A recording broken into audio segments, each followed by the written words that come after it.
உறவுகளுக்கு வணக்கம். சென்னை அண்ணா பல்கலைக்கழகத்தில் ஒரு மாணவி பாலியல் பலாத்காரம் செய்யப்பட்டு அந்த விடயம் நாடெங்கும் தீப்பற்றி எரியுது. இதுல இன்னைக்கு நீதியரசர்கள் முக்கியமா சில கேள்விகளை காவல்துறை அதிகாரிகளை பத்தும் அரசு தரப்பினரை பார்த்துமே சில கேள்வி எழுப்பியிருக்காங்க.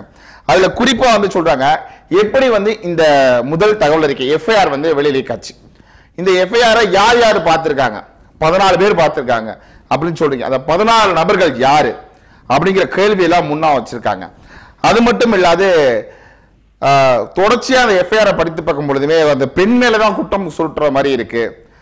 அதுக்கான காரணம் என்ன அப்படின்ட்டு நிறைய கேள்விகளை சிறுப்ப கழட்டி அடிச்ச மாதிரி நீதியரசர்கள் கேட்டிருக்காங்க. அவங்க எவ்வளவோ வழக்குகளை பார்த்தவங்க. இதுல குறிப்பா என்ன சொல்றாங்க அப்படின்னா, திமுக காரணங்க கிடையாதுங்க. எடுத்தர அரசு தரப்பினர் வழக்கறிஞர் சொல்றாரு என்னன்னா, அவர் குற்றம் செய்த நபர் திமுக நிர்வாகி கிடையாது அப்படின்ட்டு. திமுக நிர்வாகியா இல்லைங்கிறது மக்களுக்கு தெரியும். பொதுவெளியிலேயே அண்ணன் சீமான அத்தா அம்மா அப்பா அப்படின்னு பேசின ஆட்கள் தான் அவங்க. ஏன் உங்க கட்சியிலேயே ஒரு ஆள் இருக்காரு, யாரு, அந்த சிவாஜி கிருஷ்ணமூர்த்தி, ரொம்ப நாகரிகமாக பெண்ணியத்தை போற்றக்கூடிய நபர் அப்படின்னா அந்த சிவாஜி கிருஷ்ணமூர்த்தி வாயில என்ன வரும் தெரியாம நான் பார்த்தாலே புள்ள பிறக்கும் அப்படின்னு சொன்னாலே தவறா, அதாவது அசிங்கமாக இரட்டை அர்த்தங்களை நேரடி அர்த்தங்களை மேடையில பேசினவர். இப்படியெல்லாம் ஆட்களை வச்சுட்டு தான் அந்த கட்சி நடத்துறாங்க. அது மக்கள் எல்லோருக்குமே தெரியும். அவர் திமுக நிர்வாகியா இருப்பாரா இல்ல திமுக நிர்வாகியா இல்லாம இருப்பாரா அப்படிங்கிறது மக்களுக்கு தெரியும். அமைச்சர் முதற்கொண்டு முக்கியமான ஆட்களோட அவர் இருந்திருக்காரு. அமைச்சருக்கு போய் அவர் கடையில் பிரியாணி தின்றுருக்காங்க, அதெல்லாம் உண்மை. அப்ப அவரு யாரா இருக்கும் அப்படிங்கிறது அது ஒரு புறம். தவறு செய்தவன் எவனாக இருந்தாலும் தண்டிக்கப்பட வேண்டியது, அதுதான் உண்மை. இதுல யாரோ ஒரு பொறுக்கி செஞ்சதுக்காக எப்படி பொறுப்பேற்க முடியும் அப்படின்ட்டு ராஜீவ்காந்தி போல பெயிண்டர் மாமாக்கள்லாம் கேள்வி கேட்டிருந்தாங்க. அதுவும் ஒரு கேள்வி கூத்து. சரி விடுங்க, அது சில்லற பைய அல்ற சில்லற. இப்ப இந்த நீதியரசர்கள் என்ன சொல்றாங்கன்னா, தவறு செய்தது ஒரு நபர் அப்படின்னு எப்படி சொல்ல முடியும்? அடுத்தடுத்த நபர்கள் இருக்காங்களா இல்லையா? காவல்துறை எதற்காக ஒரு வழக்கை முடிக்கிற காட்டியும் பேட்டி கொடுக்கணும். அந்த பேட்டி கொடுக்கும் பொழுது அவர் ஒரு நபர் தான் எதுக்கு முற்றுப்புள்ளி வைக்கணும்? வழக்கு நடந்துட்டு இருக்கு, வழக்கு முடிக்க பெறல அப்படிங்கிற பட்சத்தில் ஏன் ஒரு நபர் தான் அப்படின்னு சொல்லணும் அப்படின்னு பல கேள்விகளை கேட்டிருக்கு. இதுல நீ அந்த வழக்கறிஞர் சொல்றாரு, அரசு தரப்பு வழக்கறிஞர் பேசும் பொழுது, இல்ல நீங்க இந்த வழக்கை சிபிஐக்கு மாத்தணும், சிபிசிஐக்கு மாத்தணும் அப்படின்னு சொல்லும் போது சிபிஐக்கு வழக்கை மாத்தணும்னு சொன்னப்ப அதுக்கு வழக்கறிஞர் சொல்றாரு, அரசு தரப்பு வழக்கறிஞர் ராமர் நினைக்கிற ஒரு பேரு, அவர் சொல்றாரு, இல்ல அதாவது குற்றம் நடைபெற்று 4 மணி நேரத்துக்குள்ள பிடிச்சிருக்காங்க, அப்ப நம்ம அவங்கள பாராட்டணுமே தவிர நீங்க வழக்கை எப்படி மாத்தணும்னு சொல்றீங்க அப்படின்னு சொல்லி கேள்வி எல்லாம் கேட்டிருந்தாரு. அதுக்கு நீதி பெருமான்கள் நீதி அரசர்கள் என்ன சொன்னாங்கன்னா, குற்றம் நடக்கிறதுக்கு முன்னாடி தடுக்கிறது தான் காவல்துறையோட வேலை, அரசோட வேலை. குறிப்பா யாரோட வேலை? இந்த அரசாங்கத்தோட வேலை. ஆனா குற்றம் நடந்து நாங்க சீக்கிரம் பிடிச்சிட்டோம்னு சொல்றது அரசோட வேலையோ காவல்துறையோட வேலையோ கிடையாது அப்படின்னு சிறுப்ப கழட்டி அடிச்சிருக்காங்க திரும்ப. அப்ப என்ன இங்க நடக்குது அப்படின்னா, இந்த சார் அந்த அலைபேசியில சொன்ன சார் யாரு அப்படின்னு கேள்வி எழுப்பியிருக்காங்க. அதே போல அந்த 14 நபர்கள் பார்த்திருக்காங்களா, அந்த 14 நபர்கள் யார் அந்த முதல் தகவல் இருக்கு எஃப்ஐஆர் பதிவிறக்கம் செய்தது அப்படிங்கிற தகவல் கண்டுபிடிக்க சாத்தியக்கூறு இருந்தும் ஏன் நீங்க அதை கண்டுபிடிக்கல? இது தொடர்ச்சியாக ஒரு 15 ஆண்டு காலமாக அண்ணா பல்கலைக்கழகத்துல உள்ள இவர் சுத்திட்டு இதுவரை ஏன் தடுக்கல? என்ன எதன் அடிப்படையில இப்போது வெளியில வந்திருக்க இது ஒரு பிள்ளையோட ஒரு மாணவியோட வழக்கு தான். இது போல் பல பிள்ளையோட வாழ்க்கை சீரழிஞ்சிருக்குமே அப்படிங்கிற கேள்விக்குறியையும் நீதியரசர்கள் வைக்கிறாங்க. ஏன் தடுக்கல அப்படின்னு கேட்கிறாங்க. அப்ப சொல்லப்படுது, அவரோட மனைவி யாரு, அந்த ஞானசேகர் சொல்லக்கூடிய மனைவி அங்க ஏதோ தற்காலிக பணியில இருக்கிறதாமோ அப்படின்னு சொல்றாங்க. சரி, ஞானசேகரோட மனைவி யாருன்னு பார்க்கும்பொழுது அந்த ஞானசேகருக்கு 2 மனைவிகள் சொன்னாங்க. பிறகு ஆராய்ந்து பார்க்கும்பொழுது 3வது ஒரு மனைவி இருக்காங்க. அந்த 3வது மனைவியை 2வதாக அந்த அவங்க திருமணம் செஞ்சிருக்காரு. இப்படி 3வது, அதாவது இவருக்கு ஆல்ரெடி 2 திருமணம் ஆயிருக்கு. அந்த 2 திருமணம் ஆகி இவர் 3வது திருமணம் செய்யக்கூடிய அந்த நபர் 2ஆம் திருமணம் செய்த ஒருவர், அவரை தான் இவர் திருமணம் செஞ்சிருக்காரு. இந்த 3 பேர்த்துல யாரு அப்படிங்கிற கண்டுபிடிக்கிறது பெரிய போராட்டமா இருக்கு. அது ஒரு பக்கம் விளைவா இருக்கு. அப்ப ஒரு நபர் தான் இதை தொடர்ச்சியா செஞ்சாருன்னு எப்படி நீங்க சொல்ல முடியும்?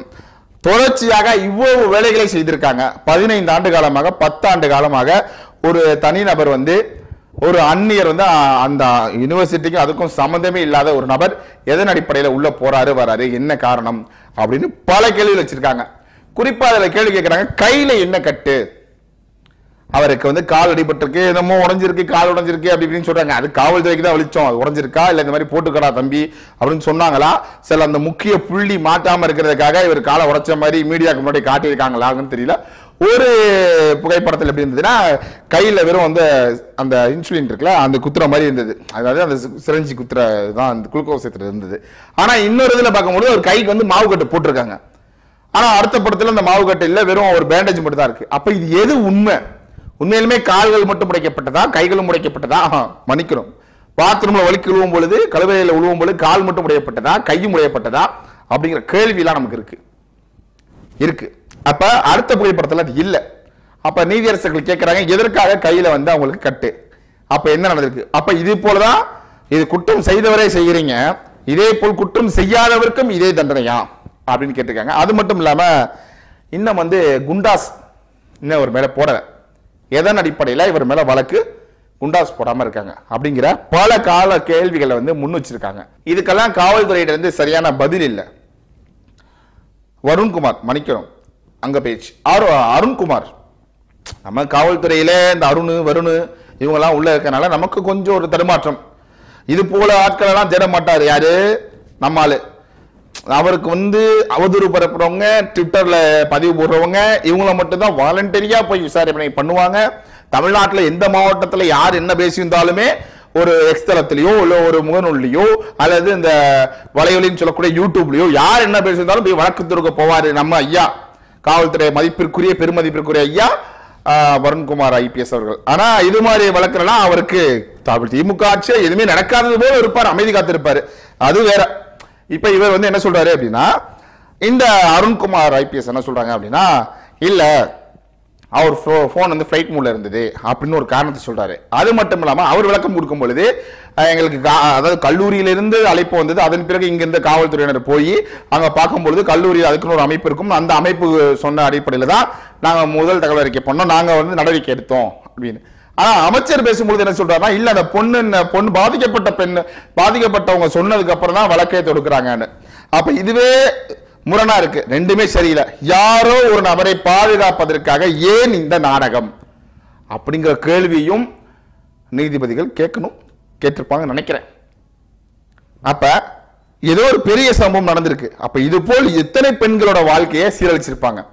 இதுக்கு முன்னாடி திருச்சியில வந்து ஒரு தனியார் கல்லூரி வந்து பிரபல கல்லூரி, அதுவும் இப்ப ஆண்டுட்டு இருக்கக்கூடிய ஆட்சியில் இருக்கக்கூடியவர்கள், சில அரசாங்கத்தில் இருக்கக்கூடியவங்க கூட வச்சுக்கலாமே, முக்கிய அரசாங்க புள்ளியா இருக்கவங்க கூட அந்த தொடர்பான கல்லூரியில பல பெண்களை வாழ்க்கையை சீரழிச்சிருக்காங்க. அவர்கள் வந்தா இங்க இருந்து பெண்கள் போற மாதிரி செய்தி இருக்கு, அது உண்மை. பல பெண்கள் தூக்கு மாட்டி இறந்திருக்காங்க, அது வேற, நம்ம அதுக்கு போக வேண்டாம். இது வந்து அதாவது என்ன சொல்றது, பதிவாக இல்லாத அந்த கல்லூரியில படித்த பெண்களும், அதாவது அந்த கல்லூரியில பக்கத்துல நம்ம தேசிய கல்லூரியில படிக்கிறோம், ஒரு பள்ளியில படிக்கிறோம், அப்பொழுது இந்த சம்பவங்கள் நடக்குது. அப்ப அங்க இருக்கக்கூடிய மாணவிகள் பேசுறாங்க, மாணவின்னு சொல்லக்கூடிய அந்த அக்காக்கள் வந்து பேசுனது நம்ம காதுபட கேட்டது செவி வழி செய்தி. உடனே இதுக்கு ஒரு அவதூறு பரப்பிட்டாருன்னு தூக்கிட்டு வருவாங்க. உண்மை அதான், அது வேற, அவதூறுன்னு சொல்லுவாங்க, அது மாதிரி பேசிட்டாங்க. ஆனா உண்மை அதான், அது நிறைய நடந்தது. அது விடுங்க, அது ஒரு புலன் விசாரணை. என்னைக்கு ஒரு நாள், எத்தனை நாள் தான் திருட்டு பூனை அகப்படாம இருக்க பொழுது சொல்லுங்க, முக்கியமான திருட்டு பூனை இருக்கக்கூடியது.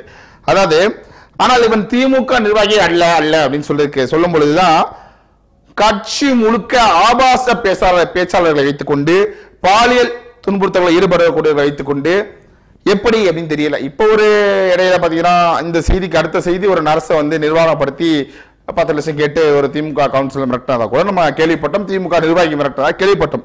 தொடர்ச்சியாக திமுக நிர்வாகி இருக்கிறார் இல்ல, ஆனால் இந்த ஒரு நாளுக்குள் எத்தனை பாலியல் துன்புறுத்தல்கள், எத்தனை கொலைகள், எத்தனை கொள்ளைகள் அப்படின்னு கணக்கிட்டா அதை மீற முடியாது. தமிழ்நாடு கிட்டத்தட்ட ஒரு அழிவின் விளிம்புல இருந்துகிட்டு ஒரு சுடுகாடா மாறி கொண்டிருக்கு அப்படிங்கிறதா உண்மை. பெண் பிள்ளைகள் மேல கை வைத்தா எதை கொண்டு அடிக்கணும், அவர்கள் உயிர் இருக்கலாமா அப்படிங்கிற ஒரு பயம் இருக்கணும். அப்படிங்கிறத இந்த இளைஞர் மத்தியில, இந்த உலகத்தின் மத்தியில, இந்த தமிழக மக்கள் மத்தியில அரசு ஏற்படுத்தணும். தொடர்ச்சியா பெண் பிள்ளைகள் வந்து சின்ன பிள்ளைகள் இருந்து பெரிய பிள்ளைகள் வரைக்கும், குமரியில இருந்து கிளவி வரைக்கும் கற்பழிக்கப்படுவதற்கான காரணம் என்ன, பாலியல் துன்புறுத்தப்படுவதற்கான காரணம் என்ன, இதெல்லாம் வந்து அரசு விசாரிச்சு அந்த வேலையை செய்தவர்கள் உயிர் இருக்கலாமா இருக்கக்கூடாதா, இந்த தவறு நடக்காமல் இருக்க அடுத்து என்ன செய்வது, இதுதான் கடைசியாக இருக்கணும். பச்சை மட்டையை வச்சு பிரிச்சு ஆளை காலி பண்ற அளவுக்கு நம்ம ஒரு அதாவது என்ன சொல்ற தூக்கு தண்டனை அளவுக்கு போனால்தான் இதை கட்டுக்குள் கொண்டு வர முடியும். இயல்பா சொல்லணும்னா மது, போதை, கஞ்சா, புகையிலை இதெல்லாம் குறைத்தாலே சமூகம் ஒரு சீர்நிலைக்கு வரும். அதன் பிறகு படிப்பை உறுதிப்படுத்தி நல்ல அறிவை வளர்க்க அரசு ஏற்படுத்தணும். இளைய தலைமுறைகள்கிட்ட, சின்ன பிள்ளைகள்கிட்ட நீ இதை இப்ப திருத்தவே முடியாது. இதை எப்ப திருத்துவோம் அப்படின்னா, இது ஒரு 5ஆம் வகுப்பு படிக்கக்கூடிய ஒரு மாணவன்கிட்ட அவன் அங்கு சரிப்படுத்தணும். அவன் சரிப்படுத்தினாதான் அடுத்த ஜெனரேஷன், அடுத்த தலைமுறை இந்த தவறை செய்யாதல் இருக்கும்.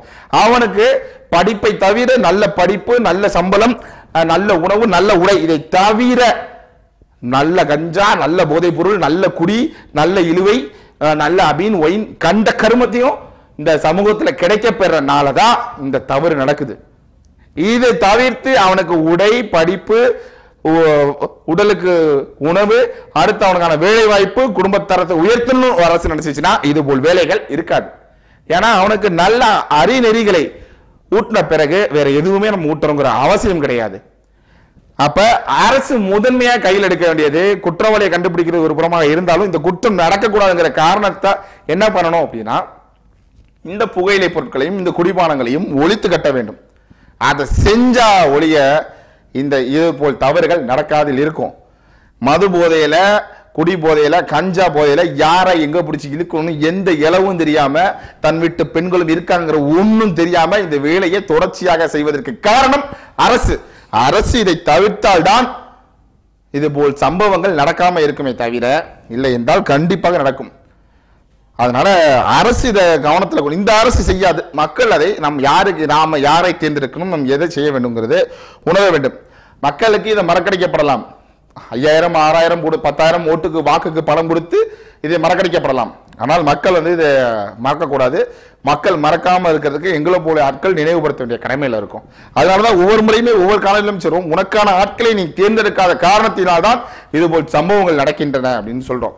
ஏன்னா இது எங்க திருத்தப்படணும், இது எங்க, அதாவது சாதாரணமாக ஒரு வலையொலியில பேசக்கூடிய எனக்கே இது தெரியும் பொழுது அரசு ஒரு அதிகாரிகளை வைத்துக்கொண்டு, படித்த மெத்தனமான ஆட்களை வைத்துக்கொண்டு அவர்களுக்கு என்ன வேலையை செய்ய வேண்டும், எப்படி செய்ய வேண்டும், எப்படி இந்த தவறு நடக்குது, தவறை முழுமையாக கட்டுப்படுத்தணும்னா என்ன பண்ணணும் அப்படின்னு அரசுக்கு தெரியாதா? தெரிந்தும் செய்யாமல் இருக்க காரணம் என்னன்னா அரசு உடந்தையாக இருக்கிறது. திமுக நிர்வாகி இல்லை அப்படின்னு நம்ம சொல்லவே முடியாது. இதுல பல பேர் பேசுறாங்க, அவங்க திமுக நிர்வாகி இல்லைன்ட்டு ஒரு லூசு பையன் நிரூபிக்கிறான், கிருபான ஒரு கிறுக்கு பையன். அவர் திமுக நிர்வாகி கிடையாது. செஞ்ச தப்புக்கு அவனுக்கு என்ன நடக்கணுமோ அதை பத்தி பேசு. அதான் கைது செஞ்சுட்டாங்களே, சரியாயிரும். 4 மணி நேரத்தில் கைது செஞ்சிருக்காங்க.